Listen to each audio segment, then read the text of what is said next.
You are now watching Running by December. Peace, world. It is me, and I am coming at you today because I am working on running. But I noticed in a lot of the videos that I have been putting up, my hand is just null and void. Like, I'm not even using it.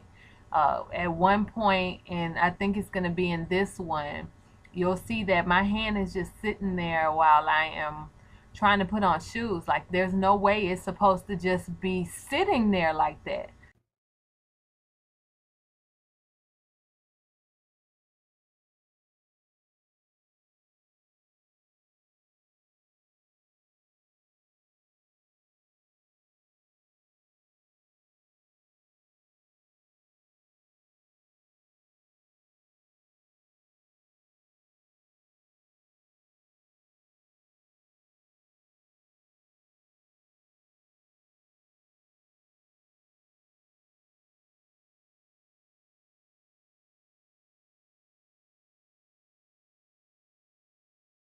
So right now, I am leaning on it, which I'm going to show you my fingers while I'm leaning because they ball up because they can't hold my weight up. Can you see it? There you go. I hope you can see it. See this hand right here, like the fingers, because I'm leaning on it, it's like the fingers ball up because they won't stay flat.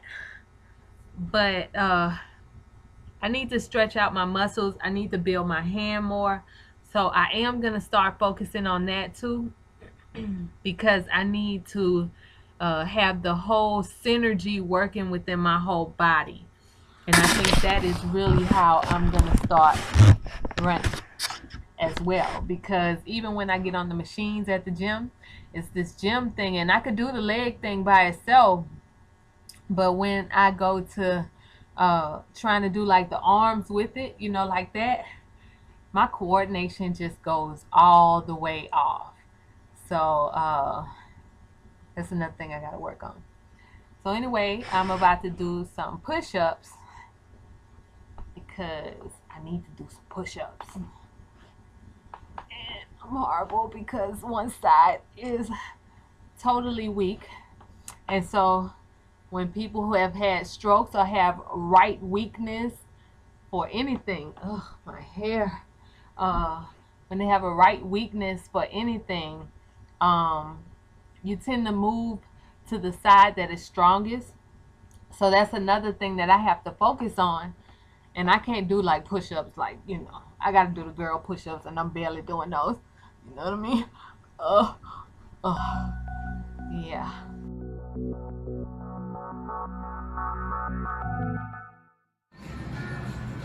Hi, my name is Veronica Sanchez, and I'm a national spokeswoman for the American Heart Association. I'd like to share my story with you. 3.5 years ago, I suffered 2 heart attacks and underwent triple bypass surgery to save my life.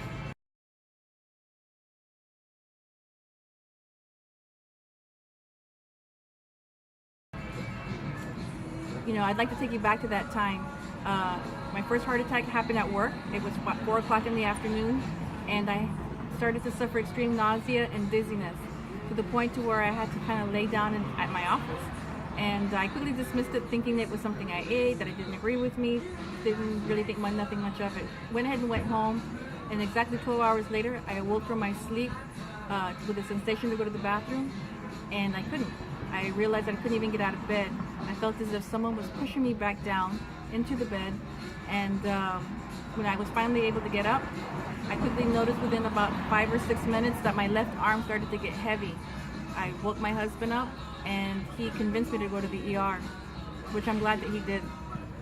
After getting to the hospital, they told me that I had suffered not just 1, but actually 2 heart attacks, and that I actually needed open heart surgery to save my life.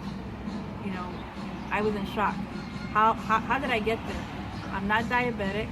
I never had high cholesterol, didn't have high blood pressure. I had a few extra pounds, but not, you know, severely overweight. I don't drink, I don't smoke. So how did I end up at the hospital suffering 2 heart attacks and finding out that I needed open heart surgery to save my life? But what I didn't realize is that stress has a lot to do with how it affects how it manifests in your body, and heredity. Heart disease ran on both sides of my family, both my mother and my father's side. So it wasn't a matter of if, it was a matter of when it was going to hit.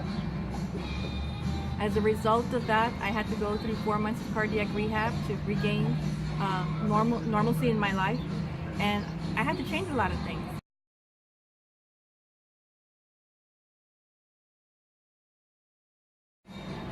I knew I had to change my lifestyle, so I changed the way I ate. I eat very healthy now. I try to only eat red meat once, maybe twice a week at the very most. I eat more vegetables and more fruits. Everything's fresh. I try not to go out to eat as much, not to do as much fried foods. And so those are some of the things I've done. I've modified some of the things that I love to eat. For example, I love enchiladas, and instead of using a tortilla, I use the cabbage leaves. For tacos, instead of using a corn or a flour tortilla, I use a lettuce, kind of like a lettuce wrap. So, you know, I've had to make some small changes in my diet to be a little bit healthier.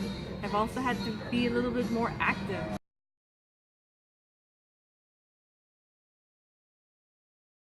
I was very sedentary. I sat behind a desk, you know, for a good part of the day, and so I had to get up and move, and I made that a family event. And getting everybody involved, and you know, started off with just something as simple as walking to the corner, then walking around the block, and you know, just simple little things that I do now to add extra steps. It would be like to park a little bit farther away from my destination to add some extra steps, taking the stairs as opposed to taking the elevator. All those little things add up, you know, to help create fitness in your life. And what I also had to do was I had to learn that I had to love myself. And I was so busy worrying about other people. I would worry about things at work and the family and getting things done, but I never took the time to worry about myself and my health. And so now, because I do love my family, I had to make myself the priority, because I quickly realized that if something happened to me, everything would fall apart. And so what I say to women is love yourself. Love yourself enough to go to the doctor, get the test that you need, find out what your state of your health is, and then make changes, make positive changes in your lifestyle so that you can be there for your family. Thank you.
So see this?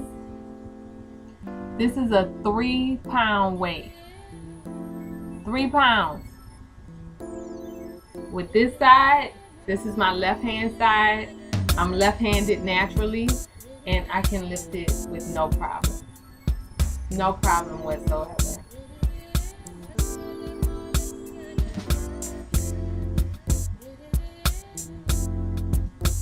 With this side, however, it is very hard. But 3 pounds. Just put that in your thought for a minute. Just 3 pounds. But I can barely lift it. Actually, like even lifting this straight up right now is hard for me. I can't even do it. But I noticed in some of the video that I have been neglecting my arm. And I've been doing it for a long time. Come on. I've been neglecting my arm for a long time because it's easier to just ignore it and like, hey, my left hand works, so my left hand could just do everything instead of my right hand working. But if I want to get my whole body in sync, and if I really want to run by December, then I really have to work on all of me, not just one part, right?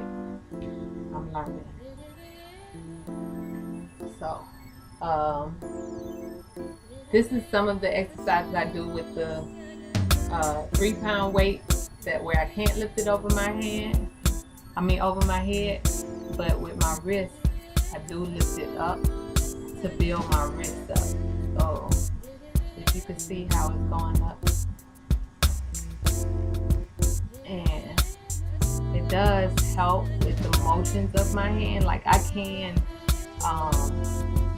open my hand, and that used to be an issue, but now I can open it. And even in the hospital, I was constantly doing stuff like this, like pulling my fingers back, bending my hand back, and I still do it. People can just see me doing nothing in the street, and even if I'm not focused on it, I'm always bending my fingers back because I just want them to stay stretched.